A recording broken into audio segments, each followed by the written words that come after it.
Hi YouTube, and welcome back to my random thoughts on Thursday. And this week I think I'll be talking a little bit about depression and suicide.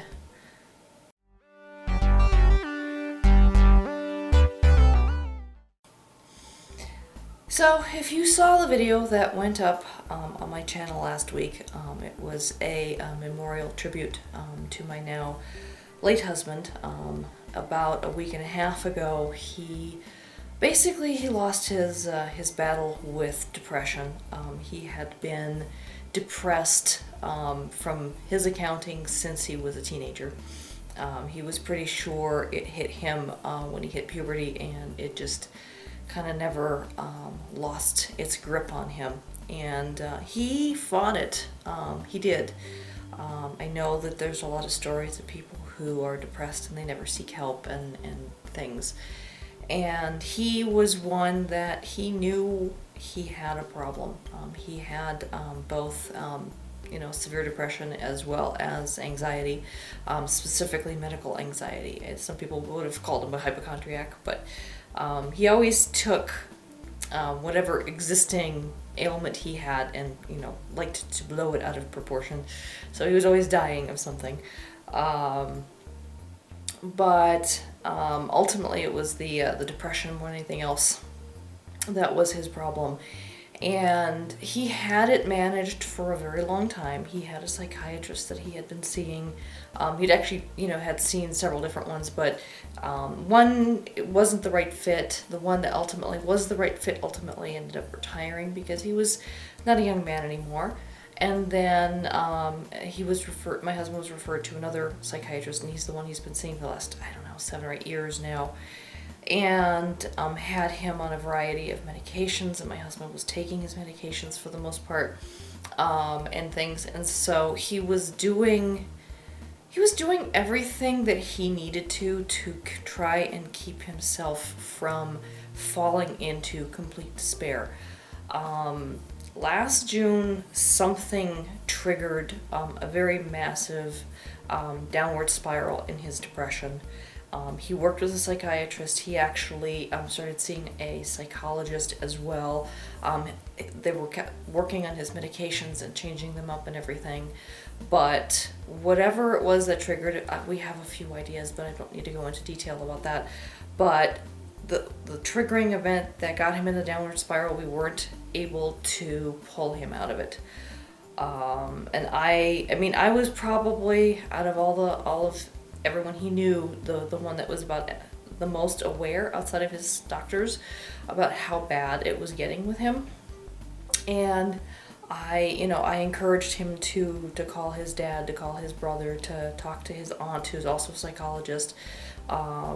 I encouraged him to try and do things to get his mind off of just kind of getting sucked into that black hole. We tried doing a bunch of different things together. We were doing adult coloring books, which kind of has a very zen kind of a feel, and we were doing it together because he liked doing things together with me. He didn't like doing things alone on his own. And we got Guitar Hero Live because he loved music, and it was kind of a nice interactive thing where we could play against each other and things, or just kind of jam, I guess, because neither one of us, well, he was more of a musician than I was, but on Guitar Hero Live I could kind of make music, sort of, kind of. So we were doing all those kinds of things, but in the end, it got the better of him, and the man was so freaking blindingly brilliant, and too smart for his own good kind of thing. And I think in the last month of his life is when he started planning this. I've been finding evidence of the planning, and it also looks like he might have stopped taking his medication in mid-December, based on pill bottles that we found and everything. And it's like, okay, something in December happened to make him want to go further down the dark path, and apparently nothing that I was doing or his doctors were doing was going to pull him out of it. And ultimately we kind of, as his family and I have agreed that with him it was kind of more of a matter of when and not if. with him, unfortunately. And so, you know, it is what it is. And I'm trying not to cry because I've done way too much of that lately.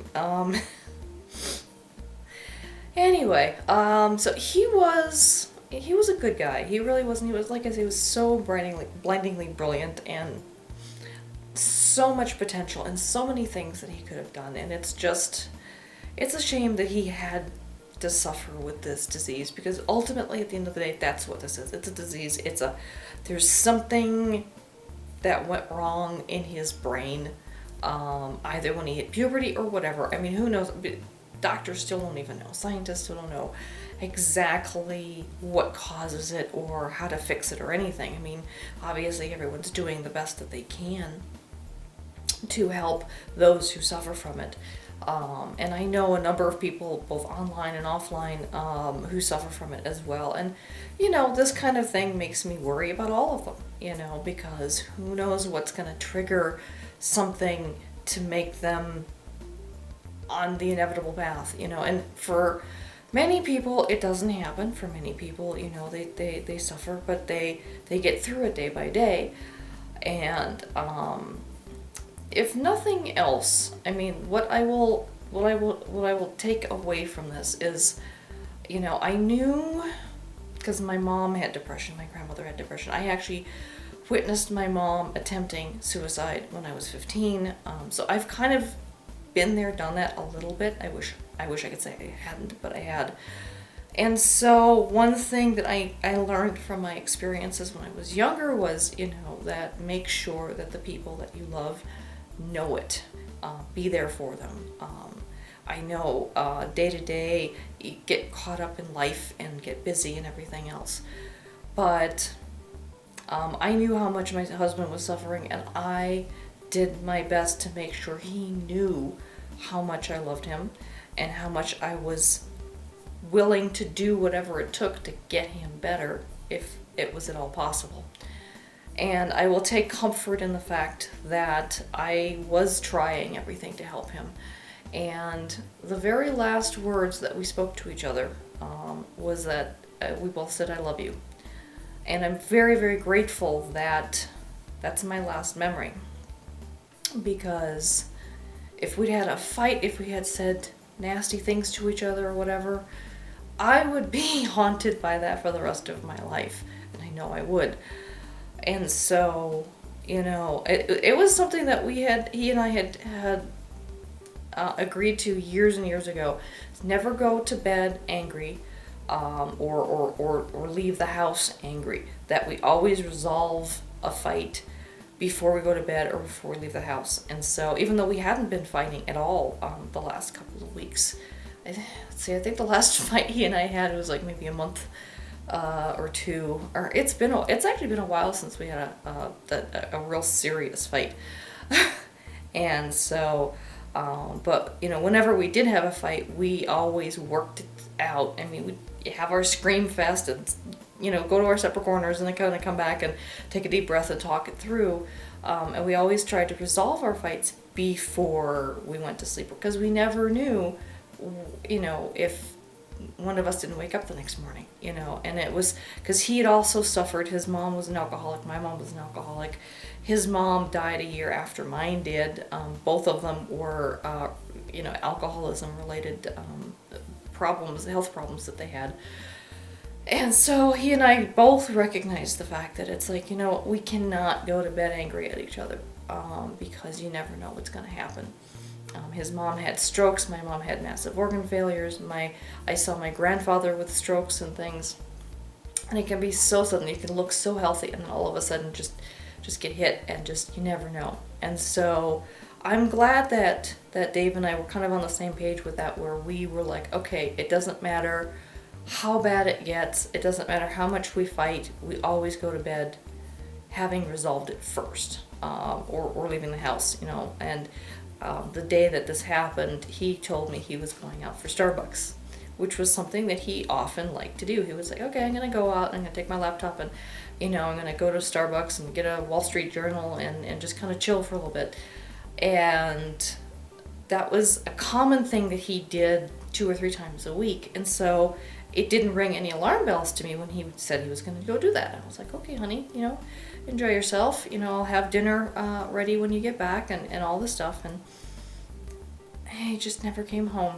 I won't go into the details of how we ultimately found out what happened, but he just didn't come back home, and I was obviously worried out of my mind, and calling hospitals and police and everything else, and ultimately the end result, yeah, he was gone. But and it was, on one hand it was shocking, one hand it wasn't, because I knew how deeply depressed he was, and things, and I know his brother was probably the other person who knew to a degree. I had emailed his brother about 2-3 weeks beforehand, expressing how concerned I was over Dave and how much it worried me about where his mind was, and did he have any advice, because they lived together and shared a house together for several years, long before I ever met my husband. And so if anything, his brother knew how bad it could get with him as well, and it could get really bad, but he would often always come back out of it again. I mean, he would never come back out and be like not depressed, but he would go from being bad depressed to being mildly depressed. He was never not depressed, and I knew that. But we had a lot of adventures along the way. I mean, we'd known each other for 11 years. We were together as a couple for 10, married for 4. Well, as of just this July, but I'm rounding up. I think I'm taking the privilege to round up. We traveled quite a bit. We went to Germany together to visit my family out there. We went to Puerto Rico twice, which was a lot of fun. We went to Belize for our honeymoon. And I don't know, we just enjoyed each other's company a lot, and I'm just so grateful that we were the way we were, that we always resolved our fights the way we did, and that we were able to say I love you the last time we saw each other. And he was just going to Starbucks, but it was just something that we always did, is I love you, drive safely, were the 2 things I almost always told him, because I just wanted him to always come home. And I'll admit one emotion I've had a lot lately is that I'd like to just kick his ass back and forth across the room a few times, because just at one point he promised me this would never happen, and he kind of broke his promise, and I'm a little pissed off at that. But it happened, and there's no going back, so I've got to move forward. As for this channel, it's going to stay. I've been very sporadic with my vlogs lately, and that will probably remain true. Although Dave didn't like me talking to the camera. It bugged him for some reason. Not that he minded me having a vlog, but it just, hearing me talk and not talking to him, it bugged him. So oftentimes I would wait until he was out of the house for me to vlog, and since he wasn't working full-time anymore and things, he was home like a lot. And that's one of the reasons that my vlog became very sporadic, is because I didn't want to upset him by doing this while he was in the house. And it wasn't always convenient when he wasn't here for me to do a vlog. So that's one of the reasons. So this may become more regular, it may not. It just depends on my mood and stuff. I still have my business. I've been signing lots more clients lately, so this is a good thing. I'm hoping that trend continues. And in the meantime, I also have my novel that I want to finish and write and stuff. And well, I've written it. It's in an editing phase now, and so I need to work on that again. So I've got a lot of things to occupy my time, and I have so many friends and family who are looking out for me. The memorial service was very well attended. Dave probably had no idea what kind of an impact this would have made we ended up with twice as many people. In fact, I think the chapel we had it at was capacity of 100, and I think we got close to capacity. And that felt good that so many people came and reached out. And as part of it was just there to support me and to support his family. But also for people who had a connection with my husband and just wanted to pay final respects to him. And I had a very good friend of mine who officiated the proceedings, and she did an absolutely fantastic job. I'm just so privileged to even know her. She's actually married to one of my husband's old coworkers from when he worked at Intel. And she's a local radio personality. And when I first met her at one of the Intel family functions, I'll admit I fangirled a little bit because I always listened to her on the radio. And so the fact that I am actually just close friends with her now still tickles me to death because she's just an amazing person.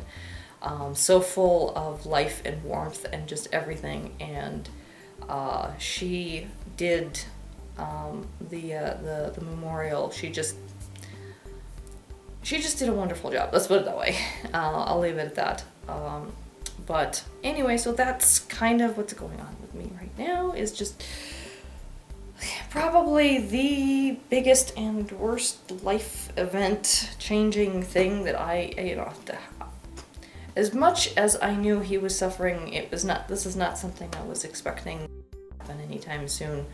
We were still joking about, being the grumpy old couple sniping at each other in our 80s. So, obviously that's not going to happen. But anyway, yes, I think I'm rambling again, aren't I? If you're still watching, thanks for hanging in there. I do appreciate everyone who watches my videos. I know that it's a small group of people, but you know what? I appreciate every single one of you, and thanks for watching, and stay tuned for, I guess the next part of my life adventure, and, I'll rant and rave about something eventually, or, give more updates about what's going on with me, or whatnot. We'll see what I feel like doing the next time I turn on the camera. Alright, until next time, you all take care, and I love all of you. Bye-bye.